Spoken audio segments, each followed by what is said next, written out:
orang yang berpikir uang akan menyelesaikan masalah.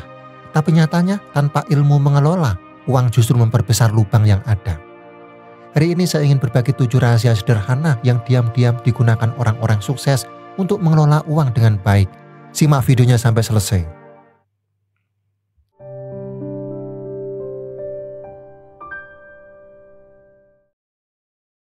Ada satu hal yang tidak diajarkan di sekolah, tapi menentukan hidup seseorang, yaitu kemampuan mengelola uang dengan bijak. Orang-orang sukses tidak selalu berasal dari keluarga kaya, tapi mereka tahu cara menjadikan uang sebagai alat, bukan beban. Dan setiap prinsip yang mereka pegang bukan hasil instan, tapi buah dari kesadaran dan kedisiplinan jangka panjang.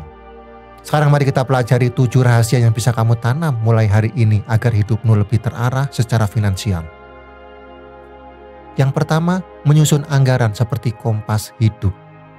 Beberapa waktu lalu, saya duduk bersama seorang sahabat lama. Ia bukan orang yang bergaji besar, tapi entah kenapa hidupnya terasa begitu tertata. Saat saya tanya rahasianya, ia hanya tersenyum dan berkata, "Setiap uang datang, saya sudah tahu kemana ia harus pergi." Itu membuatnya saya berpikir, selama ini saya seringkali baru sadar kemana uang habis setelah semuanya terjadi. Tapi sahabat saya justru menyiapkan arahnya sejak awal. Ia menyusun anggaran layaknya seorang nahkoda membaca peta sebelum berlayar. Saya mulai mencoba hal yang sama, bukan untuk menjadi sempurna, tapi agar hidup saya lebih tenang dan tidak lagi dikejar-kejar kekhawatiran. Apakah kamu pernah merasakannya juga? Saat uang datang, tapi hilang begitu cepat tanpa jejak. Sekarang sudah waktunya kamu beri arah sebelum semuanya terlambat. Seperti kata Dave Ramsey, seorang pakar keuangan personal asal Amerika Serikat.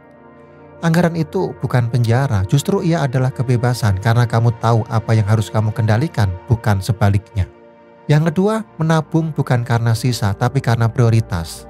Menabung itu seperti menanam benih di musim kering.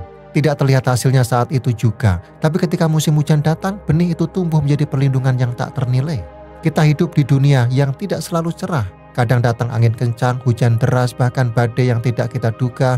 Saat itu terjadi, yang membedakan antara orang yang panik dan orang yang tetap tenang adalah apakah ia punya payung yang sudah disiapkan sebelumnya? Dulu saya juga berpikir menabung itu soal sisa. Kalau masih ada uang, baru saya simpan. Tapi kenyataannya hampir tidak pernah ada yang benar-benar tersisa. Uang selalu menemukan cara untuk pergi, apalagi kalau tidak diberi batas. Seperti petani yang menyisihkan sebagian benihnya bukan untuk dimakan sekarang, tapi untuk masa tanam berikutnya. Seperti kata pepatah Tiongkok, orang bijak menyiapkan payung bahkan saat langit masih cerah. Dan bisa jadi payung itulah yang akan menyelamatkanmu nanti. Bukan karena kamu punya banyak, tapi karena kamu punya kebiasaan yang melindungi. Yang ketiga, investasikan uang, bukan sekedar menyimpannya. Saya teringat sebuah kutipan dari buku The Psychology of Money karya Morgan Housel, seorang pakar perilaku keuangan asal Amerika Serikat yang mengatakan, kekayaan adalah apa yang tidak kamu lihat. Kekayaan adalah mobil yang tidak dibeli, jam tangan yang tidak dimiliki, dan pakaian yang tidak dikenakan. Kekayaan adalah aset yang belum diuangkan. Kutipan itu menggugah saya. Ia membuka pandangan saya bahwa kekayaan sejati bukan tentang seberapa mewah gaya hidupmu, tapi tentang seberapa cerdas kamu memperlakukan uang yang datang. Termasuk bagaimana kamu menginvestasikannya, bukan sekedar menyimpannya. Dulu saya kira menyimpan uang di tabungan saja sudah cukup, tapi perlahan saya mulai merasakan nilai uang yang saya simpan diam-diam menyusut karena inflasi. Uang yang tidak bergerak ternyata pelan-pelan kehilangan kekuatannya. Dari situ saya belajar untuk mulai berani belajar, bukan langsung terjun besar-besaran, tapi mulai dari yang sederhana. Saya coba pelajari reksadana pasar uang, kemudian pelan-pelan mengenal saham dan instrumen lain. Saya jadikan uang bukan sekedar benda mati, tapi aset yang bisa bekerja saat saya tidur. Kamu sendiri apakah selama ini hanya menyimpan uang atau sudah mulai menggerakkannya dengan bijak? Sekarang sudah waktunya kamu keluar dari pola lama, bukan karena ingin kaya cepat, tapi karena ingin hidup dengan lebih tenang dan tidak selalu bergantung pada tenaga sendiri. Investasi bukan tentang seberapa banyak yang kamu punya sekarang, tapi seberapa sadar kamu melihat masa depan, dan keputusan kecil hari ini bisa jadi fondasi kebebasan finansial di hari esok. Yang keempat, membeli berdasarkan nilai, bukan gengsi.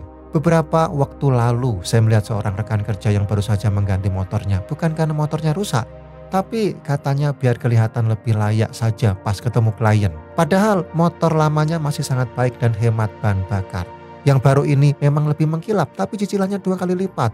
Dan tak lama setelah itu, saya dengar ia harus menunda rencana liburan keluarga karena keuangannya mulai sesak. Dari situ, saya mulai berpikir berapa banyak dari keputusan kita yang sebenarnya didorong oleh pandangan orang lain, bukan oleh kebutuhan nyata. Seberapa sering kamu memilih sesuatu bukan karena nilainya, tapi karena kamu ingin dilihat memiliki.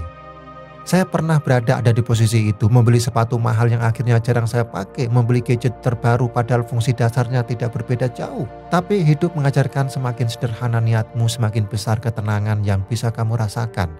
Dan uang yang tidak dihemburkan karena gengsi bisa dialihkan untuk hal-hal yang lebih penting seperti belajar, menabung, dan menciptakan peluang. Sekarang saya mulai bertanya, setiap kali ingin membeli sesuatu apakah itu kebutuhan atau hanya keinginan untuk terlihat? Mungkin pertanyaan itu juga bisa kamu gunakan sebelum mengeluarkan uang.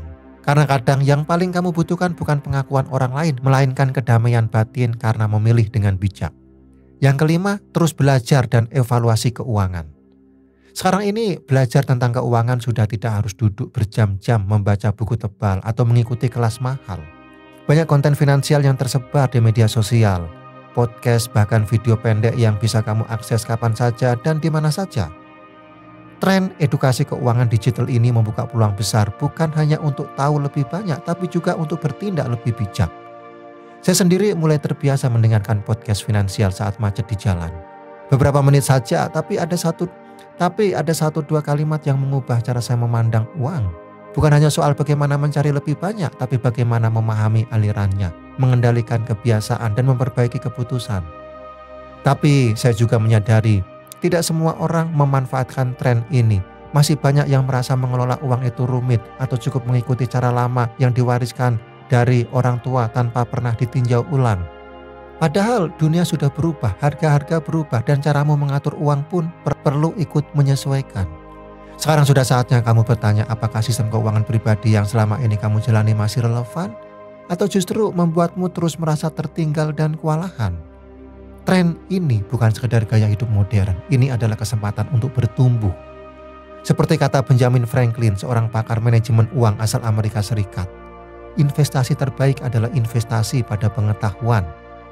Ingat, saat kamu belajar, kamu sedang menanam keputusan-keputusan bijak untuk masa depan yang lebih kuat. Yang keenam, membedakan keinginan dan kebutuhan dengan jujur. Dalam sebuah penelitian yang berjudul Delay of Gratification yang dilakukan oleh Walter Mischel, seorang pakar perilaku dari University Stanford. Ia menulis, orang yang mampu menunda kepuasan sesaat biasanya lebih mampu membuat keputusan yang menguntungkan dirinya dalam jangka panjang.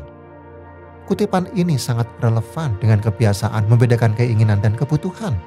Seringkali godaan untuk membeli bukan berasal dari kebutuhan nyata, tapi dari keinginan instan yang muncul karena stres, bosan, atau sekedar ingin dihargai orang lain.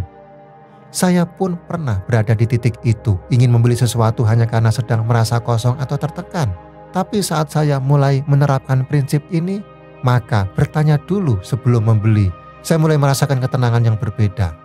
Saya tidak lagi menyesal setelah berbelanja. Saya merasa lebih memimpin, bukan dikuasai oleh dorongan sesaat. Coba kamu renungkan, apakah selama ini kamu sudah cukup jujur membedakan antara keinginan dan kebutuhan?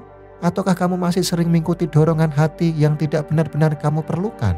Menunda kesenangan sesaat bukan berarti menyiksa diri. Justru disitulah letak kebijaksanaan yang membuat kamu bisa lebih tenang, lebih sadar, dan lebih bertumbuh dalam hidup. Yang ketujuh, mengatur arus kas seperti mengatur napas.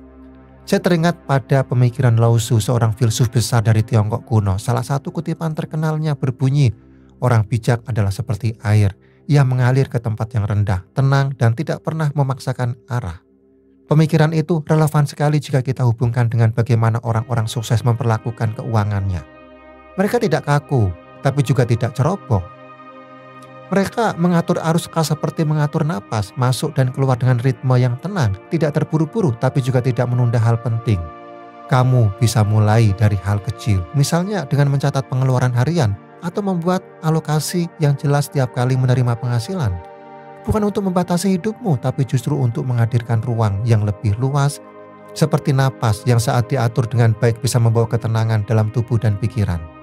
Coba kamu pikirkan, apakah selama ini arus uangmu sudah seimbang atau justru sering tersendat karena tidak ada ritme yang jelas? Lao Tzu mengajarkan bahwa kekuatan bukan berasal dari memaksa, tapi dari mengalir dengan sadar. Dan bisa jadi dari caramu mengelola uang dengan bijak, kamu juga sedang belajar untuk hidup lebih utuh dan tenang. Kalau hari ini kamu merasa uang selalu terasa cukup-cukup saja, cobalah berhenti sebentar. Uang memang bukan segalanya, tapi ketika dikelola dengan sederhana, ia bisa menjadi sahabat yang membantu kita tumbuh, bukan beban yang membuat kamu cemas. Seperti kata John Maxwell, seorang pakar kepemimpinan asal Amerika Serikat, uang bukan tujuan, melainkan alat. Ia memperbesar siapa diri kita sebenarnya. So, mari gunakan alat itu dengan bijak agar hidupmu bukan sekedar tentang bertahan, tapi tentang menjadi lebih bermakna. Kalau video ini bermanfaat, tekan tombol like, tulis di komentar bagian mana yang paling menggugahmu, dan subscribe channel ini agar kamu terus mendapat inspirasi dan bertumbuh bersama saya. Sampai jumpa di video berikutnya.